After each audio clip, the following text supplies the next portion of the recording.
اب اگر تو بیمار ہے، تو آیا ڈیوٹی والے کے پاس، اس کو تو نے کہا جی کرم کر دیں، آپ نے تو صرف بولنا ہی ہے نا۔ اچھا، اب وہ کیا کرے گا؟ وہ اللہ کی بارگاہ میں رجوع کرے گا کہ اللہ اس پر کرم کر دے۔ اللہ کہے گا جی میں نے نہیں کرنا کرم، میری مرضی۔ تو اب کیا کرے؟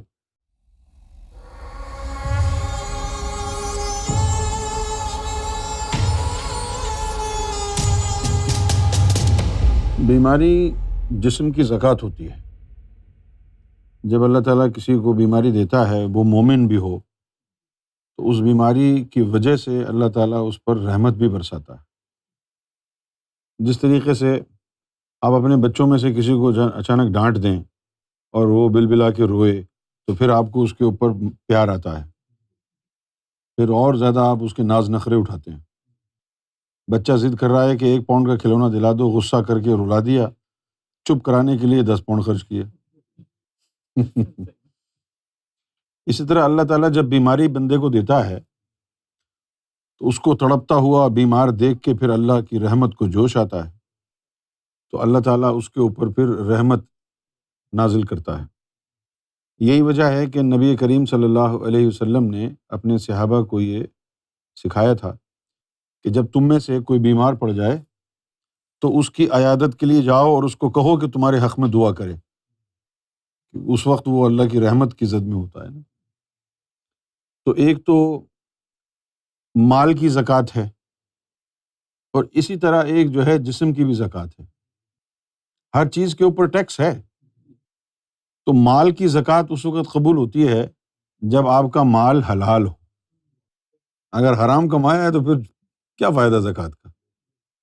کیونکہ زکوٰۃ کا تو مطلب ہی یہی ہے کہ مال کو پاک کرے۔ تو وہ پاکی کیا ہے کہ کوئی بھول چوک ہوگی غیر ارادتاً، جان بوجھ کے تو نہیں کیا کوئی غلط کام، لیکن بھول چوک انسان سے ہو جاتی ہے۔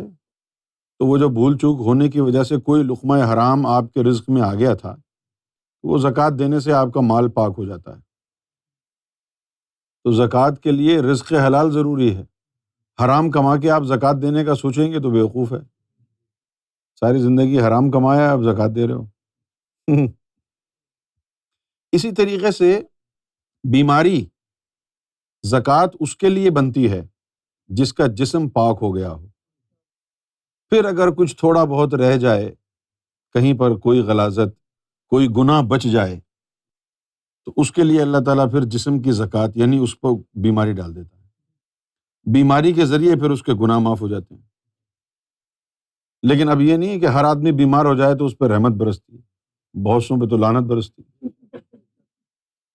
بھائی اب نہ اللہ سے کوئی تعلق، نہ واسطہ، نہ اللہ کے رسول سے کوئی تعلق واسطہ، نہ صراط مستقیم کا پتہ، صبح شام یعنی حرام کاموں میں آپ مصروف رہتے ہیں، رزق حرام کماتے ہیں، تو اب اگر بیمار پڑ گئے تو پھر اللہ کی رحمت کیسے ہوگی؟ اللہ کی رحمت تو ان کے لیے ہے کہ جو بالکل تندرست ہیں اور اللہ تعالیٰ نے ان کے گناہوں کو دھونے کے لیے ان کو بیماری دی ہو، ان کے اوپر اللہ کی رحمت برستی ہے۔ اور یہ جو مریض کو دیکھنے کے لیے جاتے ہیں، اب تو پتہ نہیں کیا ہے، رسم رہ گئی ہے، لیکن جب حضور نے یہ تعلیم سکھائی تھی تو کہا تھا کہ بھائی جو بیمار پڑ جائے تم میں سے تو اس کی عیادت کے لیے جاؤ۔ کیوں؟ کہ اس پر اللہ کی رحمت نازل ہو رہی ہے، اور اس وقت جو ہے اللہ اور اس کے تعلقات بڑے اچھے ہیں۔ جیسے وہ باپ بچے کو رلاتا ہے تو پھر اس کی ناز برداریاں اٹھاتا ہے، اسی طرح جب اللہ تعالیٰ اپنے کسی پیارے بندے کو، مومنہ کو جب کوئی بیماری دیتا ہے تو اس پر رحمت برساتا ہے اور اس کی دعا بھی سنتا ہے جو دوسروں کے حق میں وہ کرتا ہے۔ لہٰذا حضور نے اپنے صحابہ کو سکھایا کہ جب تم میں سے کوئی بیمار پڑ جائے تو اس کی عیادت کے لیے جاؤ اور اس کو کہو کہ تمہارے حق میں دعا کرے، تو اللہ اس کی سنے گا۔ اب ہمارے جو بیمار ہیں وہ تو یہ وہ لوگوں کو کہتے ہیں جی دعا کرو، ٹرینڈ یہ ہے کہ جی میرے انکل بیمار ہیں آپ دعا کرنا۔ ابے بھوتنی کے، حدیثیں پڑھو تو بالکل ہی اس کے برعکس بات ملتی ہے کہ مریض سے دعا کرواؤ۔ اور یہاں فیس بک پر لوگوں نے اپنا اسٹیٹس لگایا ہوتا ہے میرے انکل بیمار ہیں سب دعا کرو۔ اچھا پھر سب نے دعا کی تو وہ مر گئے۔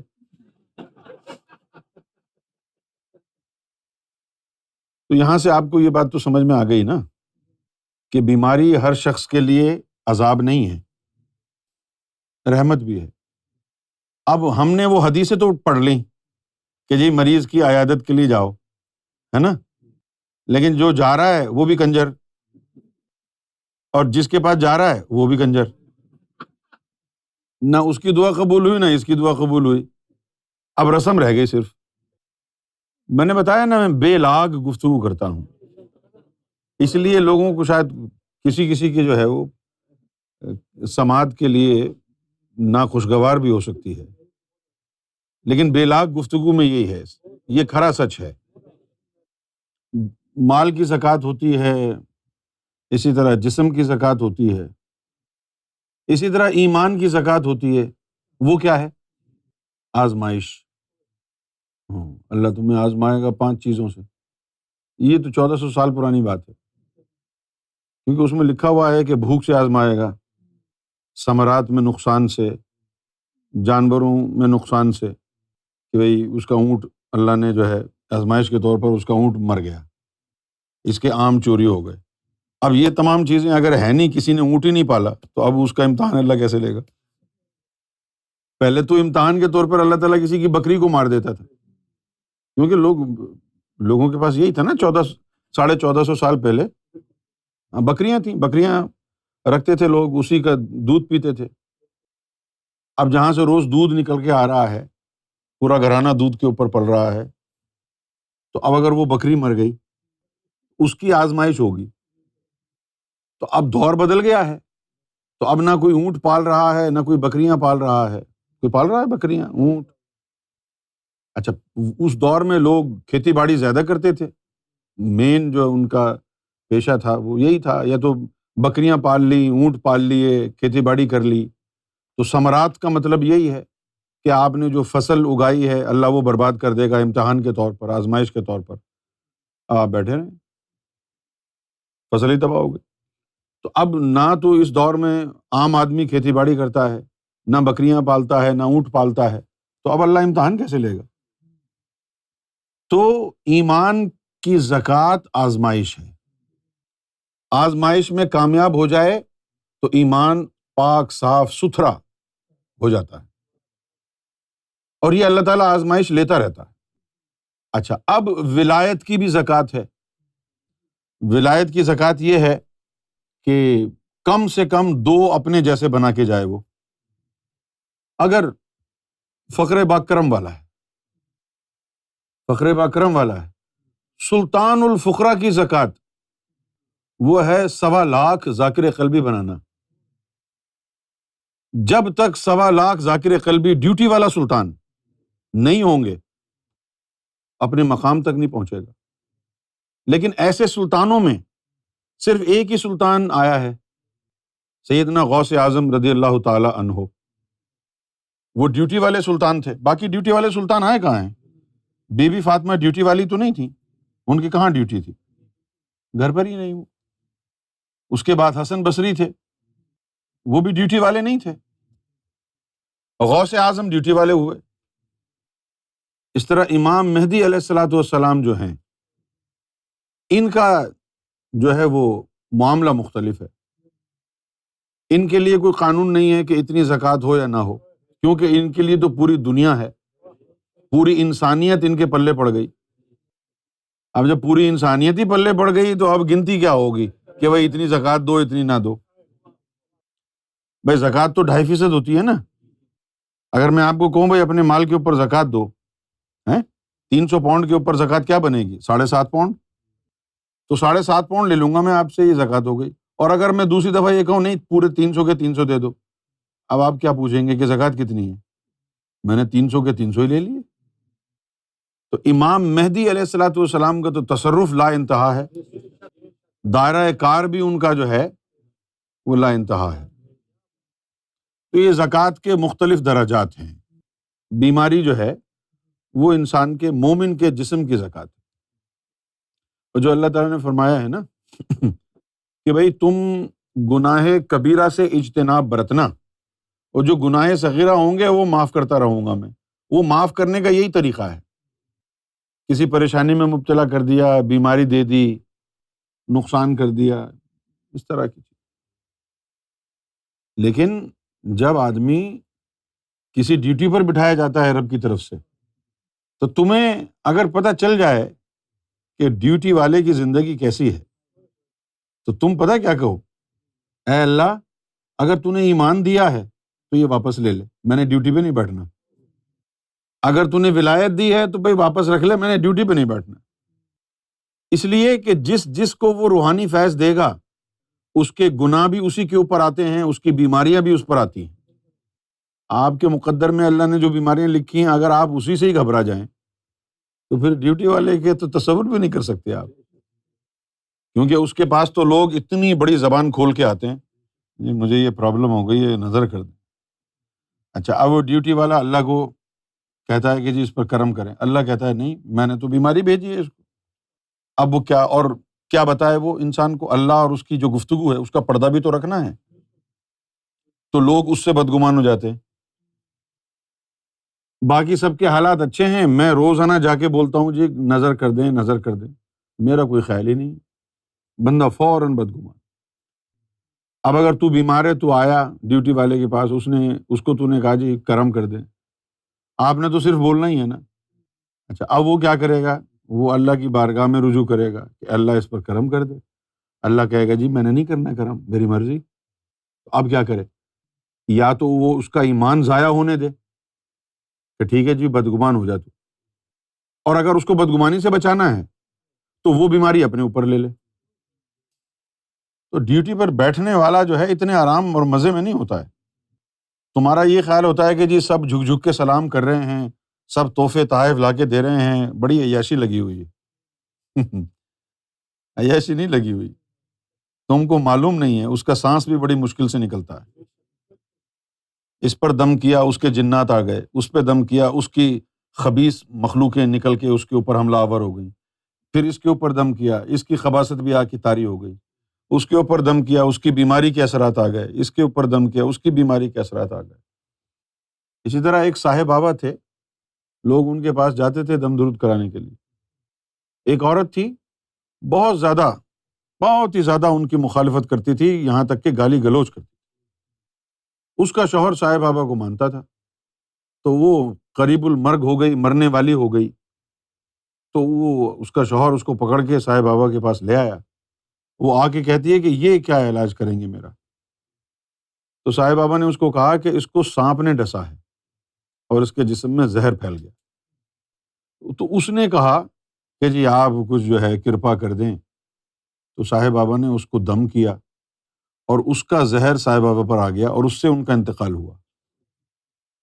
جب انہوں نے دم کیا، روحانی علاج کیا، تو اس کا وہ زہر نکل کے صاحب بابا پر آیا اور صاحب بابا کا جو ہے اس زہر سے انتقال ہوا۔ یہ تم میں سے کوئی بھی صاحب بابا کا جان پہچان والا عاشق ان کا بھی نہیں جانتا کہ یہ ایسا ہوا ان کے ساتھ۔ یعنی جو ان کے جسم میں زہر پھیل گیا، اس کی وجہ سے ان کا وصال ہوا، انتقال ہوا۔ لیکن یہ جو اللہ والے ہوتے ہیں، یہ تو اپنی جان بھی دے دیتے ہیں اور اف بھی نہیں کرتے، کسی کو جتاتے بھی نہیں۔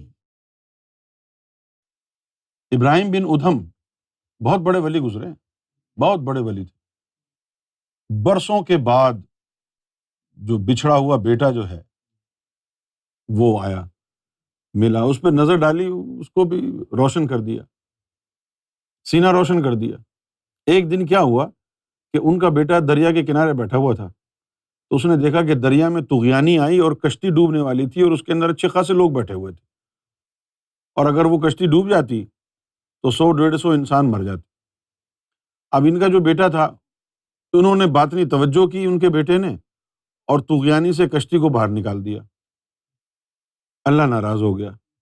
اللہ تعالیٰ نے ان کے باپ کو کہا کہ کیا ہم نے تم کو اس لیے بٹھایا ہے کہ تم ہمارے کاموں میں مداخلت کرو؟ ہمارا حکم تھا فرشتوں کو کہ ان سب کو آج مرنا ہے، تم نے کیوں روکا؟ تم نے اپنی طاقت کیوں لگائی؟ لہٰذا پھر ان کے بیٹے کی ولایت سلب کی گئی، ولایت سلب ہو گئی۔ اور تم کیا کہو گے اگر کوئی سانحہ ہو جائے کہ یار ان کے پاس طاقت تھی، انہوں نے دیکھو کچھ بھی نہیں کیا، آرام سے چھپ کر کے بیٹھے رہے۔ قسم خدا کی، ہم نے بھی طاقت کئی دفعہ استعمال کی، خاص طور پر جب ہیوسٹن میں ایک ماننے والی رہتی تھی، جب وہاں پر ہریکین آیا تو طاقت کا استعمال کر کے اس کو روکا، لیکن اس کے بعد جب وہ یہاں آئی اور ہم سے بدگمان ہو کے بھاگ گئی تو پھر اوپر سے تانا آیا، کیا ملا تجھے؟ کیا ملا؟ ریاکاری کر کے کیا ملا؟ یعنی ایک تو انسان کو کہتا ہے نا ریاکاری، اب رب اس کو کہہ رہا ہے ڈیوٹی والے کو، تو نے ریاکاری کی۔ کیسے ریاکاری کی؟ طوفان وہاں آ رہا تھا، بندوں کو مرنا تھا، یہ ہمارا کام ہے نا، تم کو بیچ میں مداخلت کرنے کی ضرورت کیا ہے؟ تم کون ہو؟ ان کا بنانے والا میں ہوں یا تم ہو؟ لوگ تو آرام سے کہہ دیتے ہیں نا بڑی مصیبت آنے والی ہے، نظر کرم فرمائے، کہتے ہیں نا، اب ان کو کیا بتائے کہ آدمی پھنس گیا نا، دوہری تلوار ہے نا یہ، رب کی نہ مانے تو رب ناراض ہو جائے، مخلوق کی نہ مانے تو مخلوق ناراض ہو جائے، کیا کرے آدمی؟ چپ کر کے بیٹھا رہے تو کہیں گے دیکھو یار کتنا بے حس آدمی ہے، کیوں نہیں کیا انہوں نے، کیوں نہیں بچایا ہم کو؟ کیا کہے ان کو کہ اللہ نے کہا ہے کہ مت بچاؤ؟ کوئی مانے گا یہ؟ کہ جی اللہ نے منع کیا تھا اس لیے مدد نہیں کی میں نے۔ بولیں گے اچھا اللہ پر بہتان لگا رہے ہو، اللہ کیوں منع کرے گا، ہم تو اللہ کی مخلوق ہیں، اللہ تو اپنی مخلوق سے 70 ماؤں سے زیادہ پیار کرتا ہے۔ دھوکا ہے تم کو، 70 ماؤں سے پیار زیادہ سب سے کرتا ہے نا تو 7 جہنم میں بنا کے نہ بیٹھا ہوتا۔ یہ جو 7 طرح کی جہنم میں بنا کے بیٹھا ہوا ہے وہ 70 ماؤں سے زیادہ پیار کرنے کا ثبوت ہے؟ کسی سے کرتا ہے 70 ماؤں سے زیادہ پیار، سب سے نہیں کرتا ہے۔ جس مصیبت کے لیے لوگ دعا کرواتے ہیں وہ مصیبت ان پر آ جاتی ہے، وہ کہتے ہیں جی آپ نے تو کچھ کیا ہی نہیں، کیا بتائیں؟ کیا یہ بتا دیں کہ جو مصیبت آئی تھی وہ تیری آزمائش تھی، اس میں ہم مدد کر ہی نہیں سکتے؟ اگر آزمائش روک دیں گے تو پھر اللہ کے کاموں میں مداخلت ہو گئی، تیرے ایمان میں ترقی نہیں ہوگی۔ کیا ایسا ہوتا ہے کہ آپ کی اولاد ایگزامینیشن ہال میں بیٹھ کے ایگزام لے رہی ہے نا، اور ظاہر ہے آپ کو شوق ہوگا کہ آپ کا بیٹا پاس ہو جائے، تو آپ اندر گھس کے نقل کروائیں گے اس کو کہ یہ پاس ہو جائے، پکڑے نہیں جائیں گے؟ اسی طرح کے امتحان رب کے بھی ہوتے ہیں، اس میں ڈیوٹی والا یا مرشد یہ مدد نہیں کر سکتے، کیونکہ رب امتحان لے رہا ہے نا۔ تو کہتا ہے کہ جی مجھے بڑے وسوسے آ رہے ہیں، عام وسوسے آئیں تو دم کرنے سے چلے جاتے ہیں، لیکن اگر وہ وسوسے بطور آزمائش آ رہے ہیں تو پھر کچھ نہیں کر سکتے، وہ تو اس میں سے گزرنا ہے آپ نے۔ آخر میں ان تمام باتوں کا ایک حل نظر آتا ہے کہ جو تم سے مرشد کہتا ہے بس وہ کر لو۔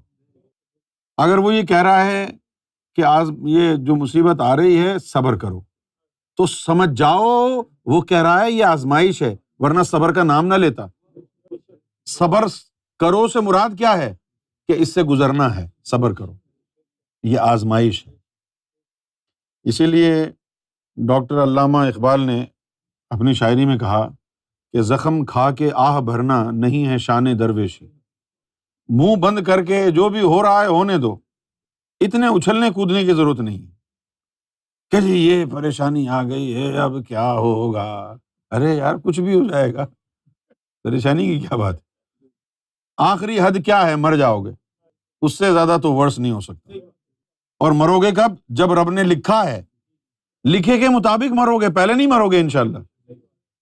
جو لکھا ہے نا رب نے تاریخ، دن دانے ختم ہو جائیں گے نا جب تمہارے اناج کے، تبھی تم کو موت آئے گی، اس سے پہلے نہیں آئے گی۔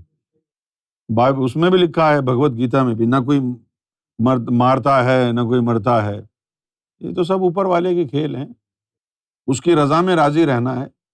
جس کی بات سمجھ میں آ جاتی ہے تو وہ اس کو یہ بات سمجھ میں آ جاتی ہے کہ رضا میں راضی رہنے کے علاوہ کوئی آپشن نہیں ہے، تو چپ کر کے آرام سے بیٹھے رہو، تو کم سے کم ایک یہ ہم کو جو ہے نا وہ میڈل مل جائے گا اللہ کی طرف سے، یہ ہماری رضا میں راضی تھا، حالانکہ اس کے بعد کوئی آپشن بھی نہیں تھا۔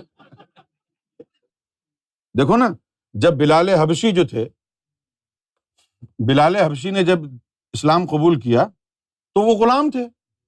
بلال حبشی تو ایتھیوپیا کے تھے نا بھائی، حبشی تھے وہ۔ حبشہ کا جو اب نام ہے اس جدید دور میں وہ ایتھیوپیا ہے، پہلے وہ حبشہ کہلاتا تھا، یعنی افریقن تھے، غلام تھے۔ غلام نے اسلام قبول کر لیا، اب جو اس کا آقا ہے وہ مار رہا ہے، اور کیسے مارتے تھے؟ لوہے کا جو راڈ ہے وہ آگ میں جھلسا کے، جب وہ بالکل لال سرخ ہو گیا لوہا، تو وہ اٹھا اٹھا کے کمر کے اوپر لگاتے تھے۔ اس طرح بلال حبشی کے اوپر جو ہے وہ اس کا جو آقا تھا اسلام قبول کرنے کی پاداش میں ظلم کرتا تھا۔ ایک دن کیا ہوا پوچھیے، اس کا جو آقا تھا اس کے اوپر جو ہے وہ لوہے کی راڈ گرم کر کے اس کی کمر کے اوپر لگا رہا تھا، وہ جل رہا تھا اس کا جسم، اور گوشت کے جلنے کی بو آ رہی تھی، اور بلال حبشی کی چیخیں نکل رہی تھیں، اور اتنے میں بلال حبشی نے دیکھا کہ حضور سامنے سے آ رہے ہیں۔ اوئے ہوئے ہوئے، ابھی آگے سنو، اتنے میں بلال حبشی نے دیکھا کہ حضور سامنے سے آ رہے ہیں، اور حضور پاس سے گزر گئے اور حال بھی نہیں پوچھا۔ اب تو بلال حبشی پریشان ہو گئے، یار یہ بعد میں پھر جو ہے حضور نے کوئی معاملہ کیا، ابو بکر صدیق کو بھیجا کہ جاؤ بھائی تم ایسا کرو اس کو خرید کے لے آؤ، تو خرید کے لائے، پھر ان کی جان چھوٹی۔ ایک دن بلال حبشی نے پوچھا کہ یا رسول اللہ صلی اللہ علیہ وسلم، جب میرے پر وہ ظلم کرتے تھے تو ان میں سے ایک دفعہ تو آپ بھی میرے سامنے سے گزرے اور آپ نے مجھ سے نظریں نہیں ملائیں، آپ مجھے دیکھتے رہے دور سے کہ میرے اوپر ظلم ہو رہا ہے، لیکن آپ نے کچھ کہا نہیں۔ تو محمد رسول اللہ صلی اللہ علیہ وسلم نے فرمایا کہ اگر میں وہاں آ کے مداخلت کرتا تو یہ عشق کی دولت نہیں ملتی تجھے، اگر میں وہاں آ کے مداخلت کرتا نا تو یہ عشق کی دولت نہیں ملتی۔ تو آپ اپنے ذہن میں یہ بات فٹ کر لیں کہ باس اللہ ہے، ٹھیک ہے، اور اس کے جو دوست ہیں، اولیاء ہیں، انبیاء ہیں، مرسلین ہیں، فقراء ہیں، صالحین ہیں، یہ مددگار ہیں تمہارے اللہ کے کہنے پر۔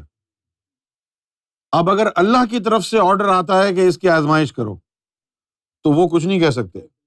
آپ کا ایمان اور عقیدہ خراب ہے اگر آپ یہ سوچیں کہ اللہ نے مصیبت بھیجی ہے مرشد جان چھڑائے، آپ تو اللہ اور مرشد کو لڑا رہے ہیں۔ آپ نے یہ سوچ کیسے لیا کہ ڈیوٹی والا یا مرشد اللہ کے خلاف جائے گا اور تمہاری حمایت کرے گا؟ بھائی مرشد یا ڈیوٹی والا اللہ کے حکم پر تمہارے ساتھ لگا ہے نا، تو مخلوق تم کس کی ہو؟ اللہ کی۔ اللہ کی طرف سے اگر حکم آ گیا کہ بھائی اشفاق کی آزمائش ہوگی، اب یہ اشفاق کے جی آپ کچھ کرو، میں نے نہیں کروانی آزمائش، ایسا کیسے ہوگا؟ اوپر سے آرڈر آیا تو ہوگا، اوپر سے اگر آرڈر آپ کا یہ خیال ہے کہ اللہ نے مصیبت بھیجی ہے، مرشد کو کہیں گے، مرشد اللہ کا گربان پکڑ کے کہا چلو واپس کرو۔ ابے وہ اللہ ہے، وہ باس ہے، اس کی چلے گی، وہ مالک ہے سب کا، وہ خالق ہے سب کا۔ تو اللہ نے اگر کوئی افلکشن آپ کے اوپر رکھی ہے تو آپ کی روحانی ترقی کے لیے اس کا خاتمہ، اور آپ کو جو ہے اس میں خاموشی سے اس کی رضا میں راضی رہنا۔ جیسے اسماعیل علیہ الصلوۃ والسلام کو دیکھیں، ابراہیم علیہ الصلوۃ والسلام کو خواب میں اللہ تعالیٰ نے اشارہ دیا کہ بیٹے کی قربانی چاہیے۔ انہوں نے اپنے بیٹے کو کہا جی یہ مسئلہ ہے، کیا کریں اب؟ تو انہوں نے کیا کہا؟ انہوں نے کہا جی جو اللہ نے کہا ہے وہ کریں۔ تو یہ سعادت مندی کی بات ہو گئی، تابعداری کی بات ہو گئی کہ بھئی اللہ کی طرف سے حکم آیا ہے۔ اب اگر ابراہیم کو پیار ہے، کیونکہ یہاں پر امتحان دونوں کا تھا، اگر صرف ابراہیم علیہ السلام کا ہوتا تو پھر پوچھتے نہیں اسماعیل سے، ہے نا، سو رہے ہوتے تو کاٹ دیتے۔ امتحان دونوں کا تھا، اس لیے اللہ نے کہا کہ پوچھو تمہارے بیٹے کی کیا رضا ہے۔ اگر صرف ابراہیم علیہ السلام کا امتحان ہوتا تو پھر یہ نہیں ہوتا کہ اس سے بھی پوچھو، بھائی چپ کر کے کاٹ کوٹ کے پھینک دیتے۔ لیکن امتحان دونوں کا تھا، ان کا بھی تھا کہ اپنے ہاتھ سے چھری پکڑ کر کے چلائیں گردن پر، اور بیٹے کا بھی امتحان تھا کہ یہ کیا کہتا ہے، قربانی دینا چاہتا ہے کہ نہیں۔ اچھا مشکل امتحان کس کا تھا؟ اسماعیل علیہ السلام کا، کیونکہ ابراہیم علیہ السلام تو آلریڈی اسٹیبلشڈ پیغمبر تھے، اسماعیل علیہ السلام تو اس وقت کچھ بھی نہیں تھے، انہوں نے تو بننا تھا نا بعد میں نبی۔ بڑا امتحان ان کا تھا، لیکن اللہ کا کرم ہوا، اللہ کا فضل ہوا، انہوں نے کہہ دیا جی جو اللہ کی رضا ہے میں اس میں راضی ہوں۔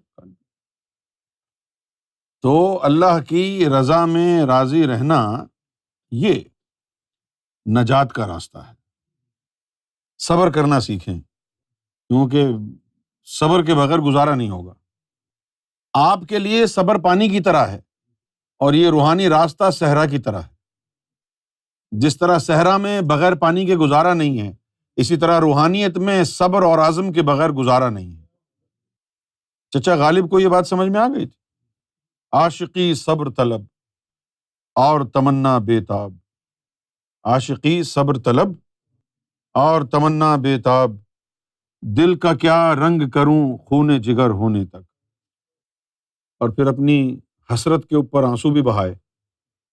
ہم نے مانا کہ تغافل نہ کرو گے لیکن، ہم نے مانا کہ تغافل نہ کرو گے لیکن، خاک ہو جائیں گے ہم ان کو خبر ہونے تک۔